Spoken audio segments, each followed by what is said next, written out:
As the youngest son of William the Conqueror, Henry I was not likely to become king.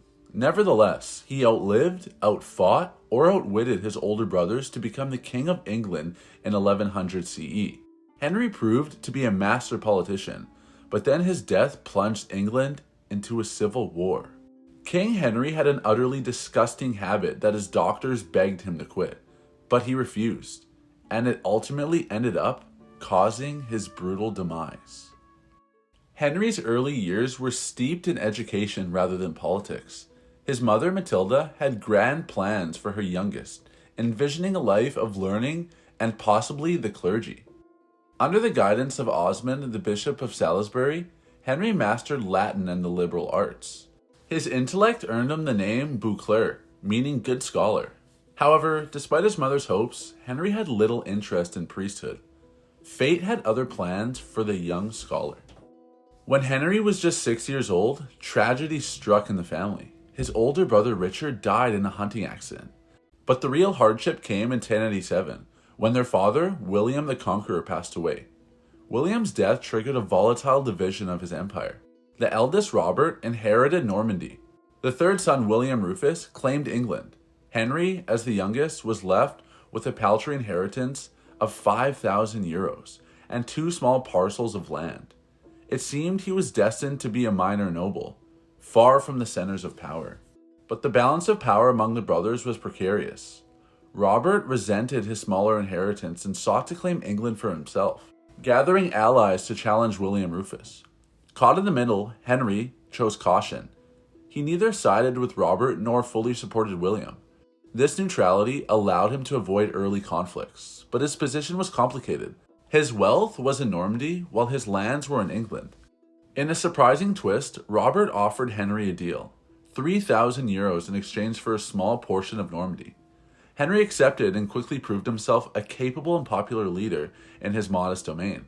This success unnerved both Robert and William, who united briefly to curb Henry's growing influence. They imprisoned him in 1088, but pressure from Norman nobles forced them to release him. The seeds of rivalry among the brothers were firmly planted. The tide shifted dramatically in 1100. By then, Robert was on a crusade in the Holy Land, and William Rufus invited Henry on a hunting trip to New Forest. During the hunt, an arrow struck and killed William.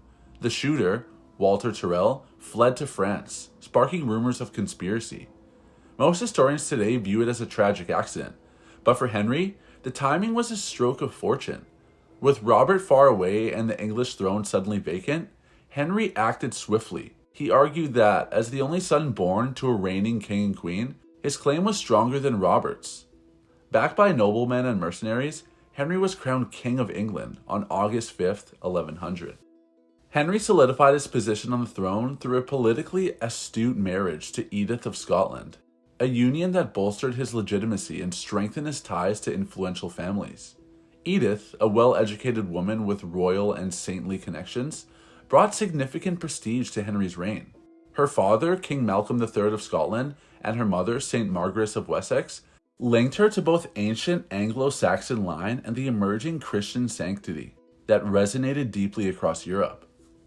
Upon her coronation, Edith adopted the Norman name Matilda, perhaps as a gesture to align herself with Henry's lineage and to honor his mother, Matilda of Flanders. Together, Henry and Matilda had 2 legitimate children, Matilda and William, ensuring a recognized line of succession and a hope for the continuity of the Norman dynasty. Matilda would later play a pivotal role in the succession crisis after Henry's death, while William's untimely demise in the White Ship tragedy would plunge the realm into turmoil. Despite this union, Henry's marital loyalty was highly questionable. Renowned for his many affairs, he fathered over 24 legitimate children, more than any English king before or since, establishing a reputation as both a politically astute ruler and a deeply personal contradiction. In 1101, Robert returned from the Crusades to find his younger brother ruling England. Furious, he invaded with a sizable army. Yet Henry, ever the politician, negotiated peace. In exchange for Normandy, Henry granted Robert an annual income and promised that if he died, Robert would inherit England. The truce was fragile.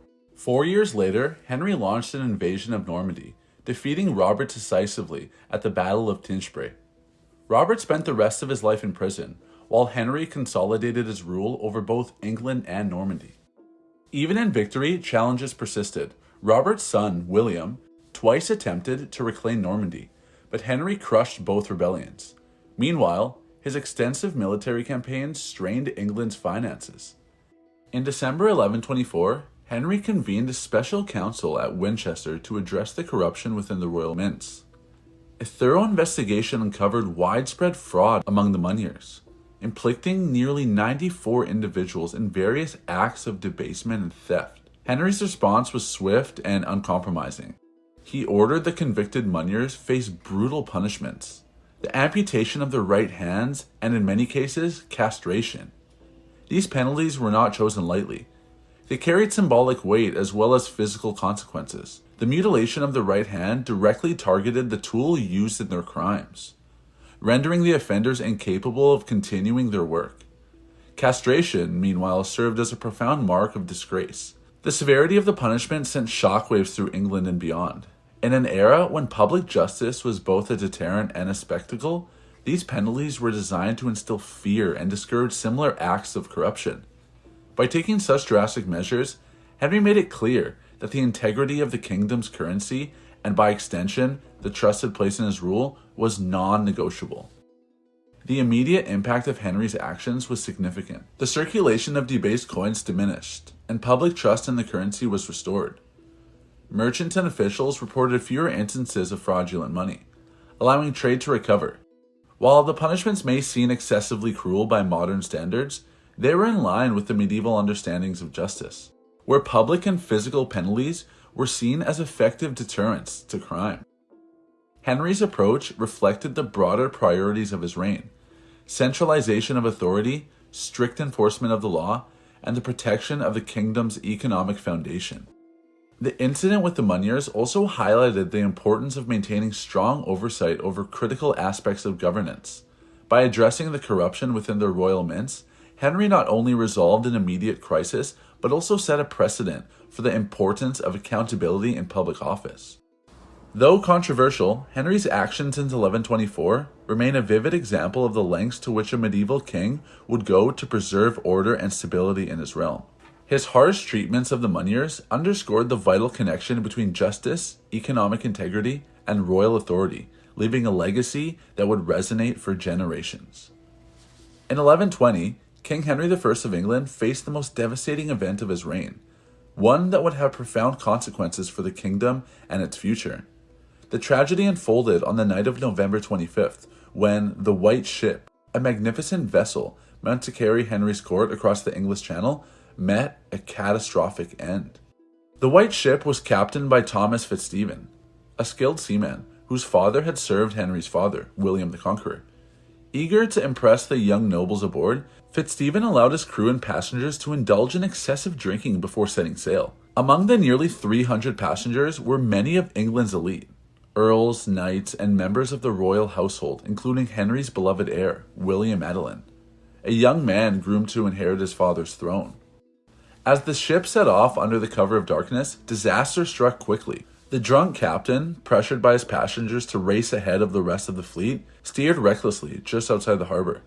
The White Ship collided with a submerged rock, and icy water flooded in. Chaos erupted as the passengers scrambled for survival. William, barely 17, initially escaped the sinking ship by securing a lifeboat. However, upon hearing the desperate cries of his half-sister Matilda Fitzroy, he ordered the boat to turn back, and in a heroic but fateful attempt to save her. Tragically, the lifeboat was overwhelmed by panicking survivors trying to climb aboard. It capsized, plunging William and everyone with him into the freezing water. Out of the hundreds aboard, only one man survived, a butcher named Rouen, who clung to a piece of wreckage until he was rescued the following day. The loss of William, Henry's only legitimate son and heir, plunged the king into inconsolable grief. He reportedly never smiled again. More critically, the disaster left England and Normandy without a clear successor. Henry's only other legitimate child, Matilda, was a woman, a fact that, in the male-dominated feudal society of the time, would lead to intense resistance from the nobility. This event, known as the White Ship disaster, threw everything and everyone into turmoil. It sowed the seeds of succession crisis that would erupt after Henry's death in 1135. The sinking of the White Ship was not merely a personal tragedy for Henry I, but a pivotal moment in medieval English history. It shaped the fate of a dynasty and altered the trajectory of the realm, underscoring how a single event could ripple through time with profound consequences. Like all kings, Henry I loved a grand feast. He relished the pageantry of banquets, with flowing wine and platters piled high with delicacies. But of all of the dishes served at his royal table, none delighted him as much as lamprey, an eel-like fish that was as peculiar in appearance as it was in taste. Lampreys, with their strange jawless mouths and parasitic habits, latched onto other fish and drained their blood. Yet, in medieval times, they were prized for their rich, fatty meat. Henry's obsession with lampreys became legendary. It was said that no feast was complete without them, often prepared in elaborate sauces of wine, spices, and herbs that reflected the culinary trends of the Norman court. His love for the fish went beyond mere appetite. It bordered on indulgence. He demanded lampreys whether he dined in great castle halls or while traveling across the vast domains. Chroniclers remarked on how deeply this peculiar dish captivated the king's palate, so much so that he ignored the advice of his physicians. The court doctors, ever mindful of the king's health, were not blind to the risks.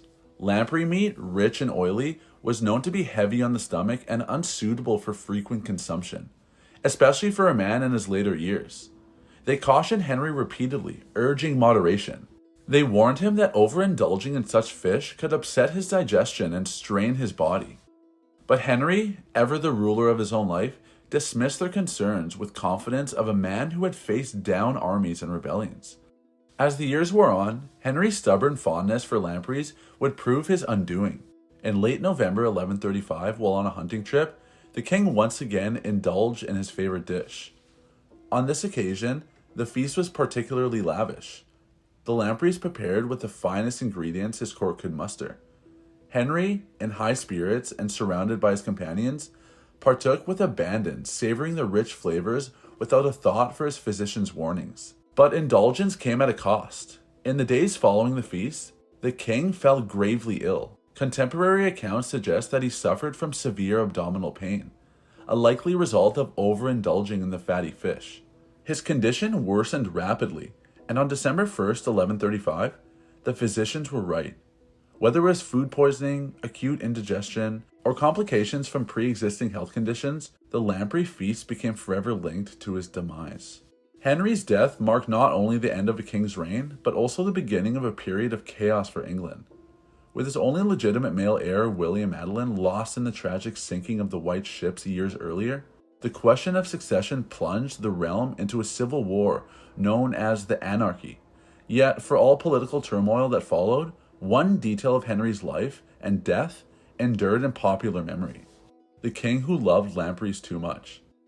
It's a curious tale for a ruler who unified England and Normandy, reformed its administration, and left a mark on history, but one that reminds us that even the greatest of kings were in the end all too human.